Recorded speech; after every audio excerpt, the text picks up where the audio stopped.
We're going to go over the passage I'm passing out, and we're going to individually go over some notes. And again, I'll explain this to you here in a second. Then we're going to break into groups and define the words that are italicized in this passage in context, after which we will check how close you actually got to the definition of the word, and then we will put together a paragraph in groups. Each group is going to be responsible for one paragraph using some of these. Because, again, what we're doing today is we're learning vocabulary in context.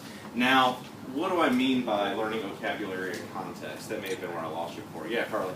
Like reading it and like trying to say like how it's said and what it's said with. Yeah. You remember when we did our creative writing thing the other day, we were looking for connections between things, right? Context is the same thing as using connections, all right? So when you come across a word that's used in a book that you don't know, be honest. What's your ordinarily? What do you do? Dictionary. Honestly, Dictionary. you skip over it, right? I mean, let's be honest. That's what most of us do. We just skip it and we say, "Well, it's not that important. Maybe I don't really need to know that word." If you had to figure out that word, what would you do other than a dictionary? Look at the words around it. Exactly. You would look at the words surrounding it. If there was, a lot of times what writers will do is they'll sort of pair up adjectives or they'll pair up descriptions so that it looks like, so that it sort of furthers a definition. What you can do is you can use the context of that second definition or that second description to sort of give you an idea of what that word is. And I want everybody making notes, because what you're going to do is when we break up into our groups, you're going to take the notes that you've made into that group, and that group is going to kind of come up with a working definition for each of those words, even though you don't know those words. And some of you may know, but and the group's going to use that working definition to create new sentences. Okay? So this is the individual part, then we'll be in groups. Make sense? Yes? Yes? Yeah. Okay. All right. The House Where Nobody Lives. That's a song by a guy named Tom Waits. Really good. It is natural for us to remember. Remembering is the only way to connect parts of our lives to each other. For some, the need to remember may seem a detriment to their existence. It's not just supposed to be there. It sneaks around mental corners of their minds, harming their abilities to progress in life, forcing them to deviate from their long-considered plans and dreams. Memory, to be sure, can have a deleterious effect on a person. We'll pause, jot down a few notes. What do you think it is? One of your groups, obviously you all know who your team leader is. That person is going to be responsible for taking all of your ideas. That person's responsibility is taking all your ideas, what everybody has made notes on, sort of coming up with one definition. Okay, they're going to be the one who is responsible for putting everything together. And then there's going to be one person who is a recorder who is going to write down all your working definitions and sentences for your group. Okay. Now you see on the handout, the second page is in fact a list of these words, right? Every group is going to complete one list of words. Okay. The idea here is that you take everybody's ideas and mold it into one idea. All right? One final answer for what that word means. And you're going to use it in context. Okay? So, we'll do detriment together just to, since we already sort of started that one. I've heard a bunch of different ideas of what detriment means. And they were, again, I remember burden. I remember, Christian, what was yours? Something you have to do. And then Jade, what was yours? Distraction. Okay. So, if I'm team leader and I have these three definitions, what I'm going to do is I'm going to work up sort of a definition. Okay? And it can look basically like this. It can be like burden, semicolon, distraction. That's a working definition. All right? Then what you're going to do is you're going to take that word and you're going to plug it into a sentence. Eloquent is a word though. I know eloquent is a word. Alright, well, what would you say? I put sophisticated. It's elegant. Where are we at? Like a chip. I was gonna say social, but then you had social. So Oh, yeah. like So put sophisticated and Cancel now. Why did you say that? Hold on, wait. We can put more than one. Dude, I have no idea what to put for the next one. Sometimes you gotta go back and define what the word is, right? So everything up until that point is It's either one or the other. Yeah, guys, one or the other. Can't read both. I put A and B on one. You can pick all the above, cancel. That's an A or B. So the question is, the life fails to If I don't take them or elaborate. so the question is,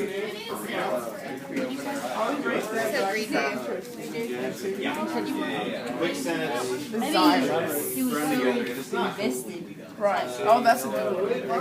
Investigative.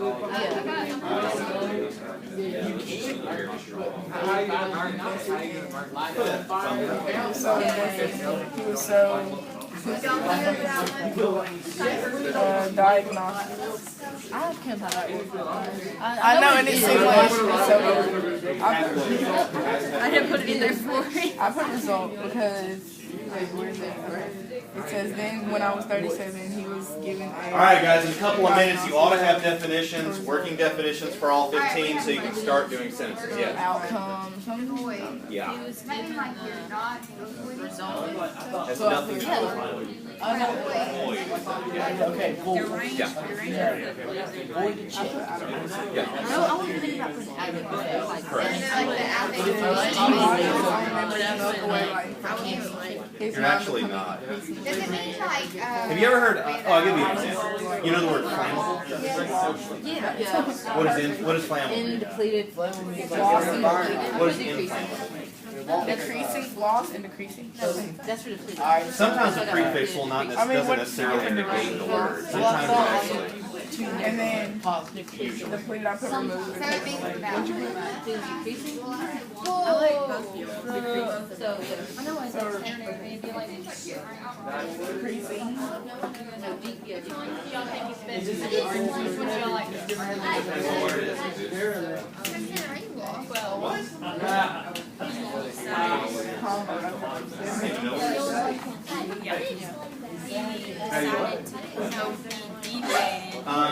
Ooh, I have a perfect. and walk down the road. It's somebody that if you watch television in the middle of the afternoon, you see a bunch of shows featuring these people. It depends. Okay. I know, I feel like put it in a word. Yeah, that's good too. It's like a judgment that has like, yeah, that's an element of like being yeah. Okay. But remember, I mean, if you're diagnosing something, you are making a judgment call, right? You're saying it is this thing. You're defining what it is. To some extent, right now, you are diagnosing the definition. It's very hard. Of course, the easiest way to do it. I am military is whenever it comes to study. You're right to get rid of. Oh, I thought we said it was for good. And there we go. And there's our answer. Cannot. So to be like, no, not that. Y'all shut Okay, but you said, you know, Alright, so- I'm sorry, those commercials come in my head like that everything, like refer, friend, like to add them as. But he didn't say that refer was. I know, but. Which one? He said when you first, Deeper. yeah. Opposite meaning. Debonair, yeah. Alright, so debonair. Okay, you gotta keep in mind, usually when Jerry does work, usually when you have like a definition, it can still fit What to the details go into sentence. If you put like, description of the dad? after some time, you just give up to his memory. People are jealous of him. That's sort of follow. Give up to his memory and allows him to have control. So if he gives up, he just doesn't try. So surrender. Alright. So, let's look at these 5 or 6 that we've got up here. Alright. So number 1 is decrepit. Group 1. What was your working definition for that word? What did you come down to? Creepy. Creepy. Or old and worn. Old is good. Anybody else? Did anybody else pull anything out of weak? For what? What else? Broken down, yeah. Shh, y'all. Up here. Quiet. Broken down, yeah, Ashley. Feeble. Yeah. Decrepit. Decrepit implies a couple of things. The first one, Dilapidated. oh my heavens. That's perfect. That is so perfect. Decrepit implies two things. One, old. Two, now. Last thing we got to do, and this is sort of the ultimate final assessment sort of thing. I want you to take 5 that you're very familiar with, and I'm going to trust you on this honor code. They have to be words you didn't know before. Okay? And I want you to take 5 words that you did not know and create a paragraph about the length of what's on the back of your packet. At least 5 or 6 sentences about anything you want. It can be about anything you want. If it's funny, that's great. If it's goofy, that's great. But it has to be 2 things. 1, inclusive of those 5 words. And 2, grammatically and syntax-wise, addition-wise, correct. Okay? So every group gives me 1 paragraph. You have until 3:05. Off you go. Now I need to tell you, I am going to ask you to share these. I'm not reading it. I'll read it. I am going to ask you to share them. So I want to read. there you go.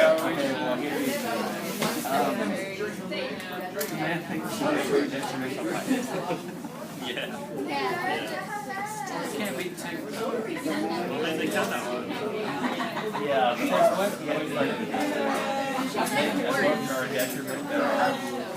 was a very debonair young man. He had such dexterity that everyone liked him. One day he bought a house that was very decrepit. This house was very dangerous and deleterious. It was falling apart on the inside and the wallpaper was peeling. The stairway had caved in and there were holes in the ceiling, not to mention the house was in a very derelict neighborhood. After months of trying to remodel this decrepit house, the man decided that it was too much trouble and it was time to sell the house. Nice. Very good. Give you some detail on that one, too. You had an article in there that didn't belong, but that's okay. I did a good job. 5. Can I read it in a British accent? Sure. If you call it. We don't have to know. One person's gonna. Okay. Listen. Off you go. Alright. The girl they were arguing about was it? Okay, I can't understand you. Start over. Okay. The girl they were arguing about was a detriment to everyone around her. The couple had been trying to deter the situation for a while now. They didn't know whether to deviate or try to work things out. The argument was devoid of understanding. They finally decided to defer from the relationship being. Very good. All right. Before we go, everybody, you're going to rip off a little piece of paper, whatever you have in front of you, anything you don't need to turn in, rip off a little piece. Write down 1 word out of the 15 that we've done today that you plan on using for the next couple of days a few times. And tell me how you're going to use it. So if you say, I like the word derelict, I'm going to use it to describe, I don't know, like my chest of drawers in my room or something like that to my folks. However you want to do it, right? The word you like the most and how you plan to use it over the next couple of days. Sure, you can rip off a piece, and that's fine. Because I need 1 from every group. That's all I need.